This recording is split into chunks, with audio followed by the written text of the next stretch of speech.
Hi hello friends, welcome to Mouni cine updates. So Karthigai Deepam சீரியலில் ஒரு big truth reveal ஆகிருக்கு அவங்களோட மாமா ராஜராஜன் அவங்களுக்கு. ஸோ ஒரு சில சலுத்தினால பார்த்திங்கன்னா கார்த்திக் அந்த மண்டபத்தை விட்டு வெளியில் போகிறாங்க. ஸோ அவங்க அப்போ செமையாக அவங்க மாமா திட்டுறாங்க. அதை பார்த்ததுமே ஸோ நம்ம சாமுண்டீஸ்வரி மருமகன் அவங்க தனியாக கூட்டு போயிட்டு ராஜராஜன் கிட்ட யார் தெரியுமா அவர், நீங்கள் டிரைவர் யார் தெரியுமா அப்படின்ற விஷயத்தை ரிவீல் பண்ணிடுறாரு. ஸோ அதாவது உங்களோட அக்கா பையன்தான் நம்ம கார்த்திக் ராஜ், அவங்க அபிராமி அக்காவோட அக்கா பையன் தான் அப்படிங்கிற மாதிரி அவங்க சொல்கிறாங்க. அதை சொன்னமே ஒரு செம ஷாக்காக போயிட்டு நம்ம கார்த்திக் ராஜை போய் பார்த்து மாப்பிள்ளை எப்படி இருக்கீங்க அப்படின்னு சொல்லலாம் பேசிகிட்டு இருக்காங்க. அதுலேயுமே அப்புறமோட நீங்கள் பார்த்துருப்பீங்க.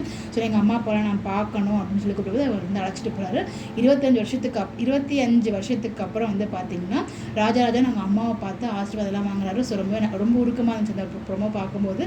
ஸோ கார்த்திக் தான் அவங்க அக்கா பையன் தெரிஞ்சிச்சு. இதுக்கப்புறம் அவங்க மாமா மூலிமா ஏதாவது ட்ராக் எதுவும் மாறுது அப்படி வெயிட் பண்ணி தான் பார்க்கணும். ப்ரொமோ ரொம்ப நல்லா இருந்துச்சு. நீங்கள் அப்புறமா பார்த்தீங்களா? ஸோ இதுக்கு எபிசோட்ஸ்லாம் பார்த்தீங்களா? எப்படி இருக்குது உங்களுடைய கருத்துக்களை மறக்காமல் கமெண்ட்டில் சொல்லுங்கள். ஸோ கண்டிப்பாக பார்த்தீங்கன்னா ரேவதிக்கும் கார்த்திக்கும் தான் மேரேஜ் நடக்கும். பட் அது எப்படி நடக்க போகுது அப்படின்னு வெயிட் பண்ணி தான் பார்க்கணும். கார்த்திக் ரேவதி இவங்களோட மேரேஜ் எப்படி நடக்கும் அப்படின்னு சொல்லிட்டு உங்களுடைய ஒப்பீனியனை மறக்காமல் கமெண்ட்டில் ஷேர் பண்ணுங்கள். இந்த மாதிரி அப்டேட் தெரிஞ்சுக்க நம்மளோட சேனலை ஃபாலோ பண்ணிக்கோங்க. Bye bye.